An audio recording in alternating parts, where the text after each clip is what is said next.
Pessoal, vamos lá então corrigir o PET número 3, semana 4. Questão número 1. Explique demonstrando através de estrutura química do sabão como ele interage com a gordura e como ele interage com a água. A gente tem a estrutura do sabão, do detergente, né? Um sabão biodegradável e um detergente não biodegradável. Vamos ver como é que essa interação entre o detergente e a água acontece. Primeiramente, vamos lembrar o que são moléculas polares e o que são moléculas apolares. Moléculas polares são moléculas que apresentam um dipolo permanente. A gente chama de delta mais e um delta menos. E as moléculas apolares não apresentam esses dipolos. Por exemplo, HCl, a molécula de cloreto de hidrogênio, é a molécula polar. Ela vai ter um polo parcial positivo e um polo parcial negativo. O Cl2 é a molécula de cloro, é a molécula classificada como apolar, ela não apresenta esse polo. Então, aqui a gente vai ter um delta menos do cloro, que é um elemento mais eletronegativo do que o hidrogênio. Então, ele recebe o delta menos porque ele puxa a nuvem eletrônica mais próximo dele. E o hidrogênio, ele perde um pouco dessa nuvem eletrônica para o cloro, ele cria um delta mais. Então, esse a gente chama que é um dipolo positivo e um negativo, né? Um delta menos, essa letra significa um delta, delta menos e um delta mais.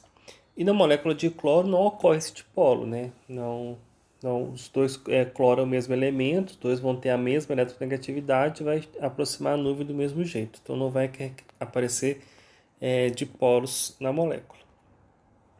Então, essa molécula de HCl vai aproximar de uma outra molécula de HCl que também apresenta um dipolo. Vai haver uma interação entre as cargas, né? Carga positiva atrai carga negativa.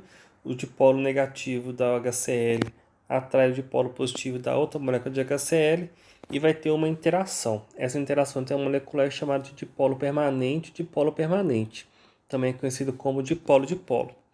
Já nas moléculas apolares, quando aproxima a molécula apolar da outra, vai haver um dipolo induzido, vai haver uma indução de separação de cargas. Vai haver uma interação intermolecular, porém uma interação intermolecular mais fraca. A gente chama que é dipolo induzido, também é conhecido como forças de Van der Waals. E entre as moléculas polares também existe, no caso, um exemplo, a água. A água é uma molécula polar, o oxigênio é mais eletronegativo, vai estar o dipolo, né, o delta menos, e os hidrogênios com os delta mais. Aproximando uma outra molécula de água com seus dipolos, vai haver uma interação intermolecular.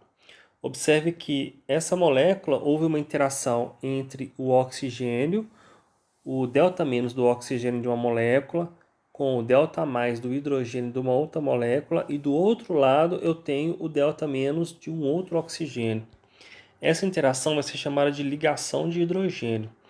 Toda vez que eu tenho um hidrogênio, ele está entre dois elementos muito eletronegativos. Esses dois elementos muito eletronegativos podem ser flúor, oxigênio ou nitrogênio. No caso, a gente tem esse hidrogênio delta menos da segunda molécula, ele está interagindo com o oxigênio de um lado e está ligado com o oxigênio do outro. Então, uma interação intermolecular polar muito forte, chamada de ligação de hidrogênio. Além disso, eu posso ter a interação entre ânions e moléculas dipolares. Por exemplo, eu tenho um cátion e um ânion, né? Um ânion Cl- e um cátion Na+. Ele pode interagir com a molécula de água. O delta mais da água vai interagir com o ânion e o delta menos da água vai interagir com o cátion. Esse tipo de interação é chamado de interação do tipo íon-dipolo, porque o ânion e o cátion são chamados de íons e eu vou ter os dipolos da água. No caso aqui é uma molécula polar. Então eu vou ter uma interação chamada do tipo íon-dipolo, que é uma interação muito forte também. Nos compostos orgânicos, a gente tem alguns grupos funcionais que vão dar polaridade às moléculas. Por exemplo, a gente já viu as funções oxigenadas, né? Também tem as funções nitrogenadas, que também vão garantir essa polaridade, mas vamos falar só das funções oxigenadas.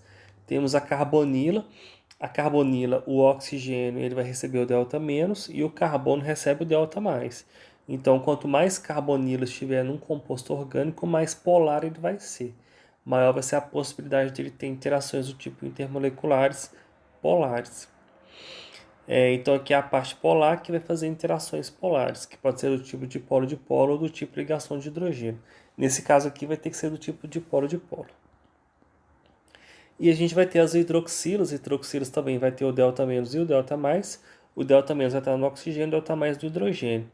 Também vai ter a parte chamada de polar, e essa parte vai fazer interações polares, que podem fazer ligações do tipo ligações de hidrogênio. Quanto mais hidroxilas estiverem na molécula, maior vai ser a quantidade de interações moleculares que ele vai fazer, mais polar vai ser o composto.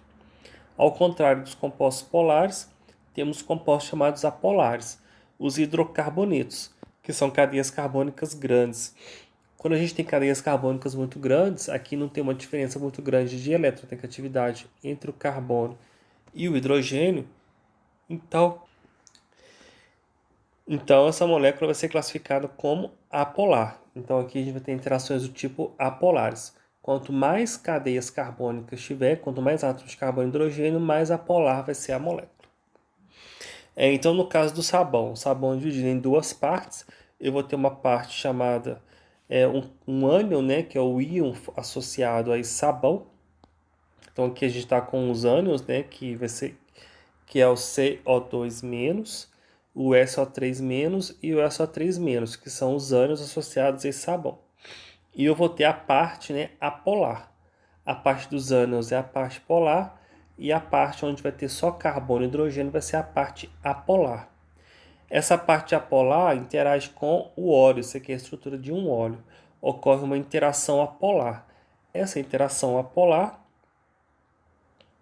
e a parte com o ânion vai interagir com a água, né, com o delta menos da água, vai haver uma interação entre o ânion e os dipolos da água. Essa interação entre o óleo e a parte apolar do sabão é um dipolo induzido, né, dipolo induzido, ou força de Van der Waals. E essa interação entre o ânion e a água é a interação entre um íon, que no caso é um ânion, que é um íon negativo, com o dipolo da água, com o delta mais da água. Então é chamada de interação do tipo íon-dipolo. Com os outros sabões vai ser a mesma coisa, ocorre uma interação da parte apolar, que é a interação do tipo dipolo induzido, e vai ter as interações polares, né? Complementando aqui, interação apolar e as interações apolares e as interações polares. Sendo que as interações apolares, que é a parte apolar do sabão, interage com a parte apolar do óleo, é do tipo dipolo induzido, e a parte do sabão, que é onde você tem o ânion, né, o íon associado, que vai ser a parte que vai interagir com os dipolos da água, o delta mais, é a interação do tipo íon-dipolo. Então, como que o sabão dissolve, né? Como que ocorre essa interação? A gente vai ter aqui representado pelas bolinhas verde a parte positiva, né, ou negativa, o íon associado ao sabão, que vai interagir com a água, e a parte onde vai estar laranjada e parecendo uma cobrinha é a parte apolar, que interage com a gordura. Então a gente vai ter o que a gente chama de micela. Micela é essa interação de solvatação, a gente chama de solvatação. O sabão ele vai envolver, né, totalmente a gordura, e a água vai solvatar essa micela. Então aqui a gente vai ter a parte lipofílica que tem a atração por gordura. A gente vai ter a água, a gente vai ter o íon associado ao sabão, né? E que a gente vai ter a gotícula de gordura. Então, essa micela é como ocorre a dissolução da gordura. A gota de gordura está no centro, a parte lipofílica, que é a parte que está interagindo com a gordura, que é a parte apolar do sabão, o íon do sabão, que é a parte polar, e essa parte do íon do sabão interage com a água. É isso.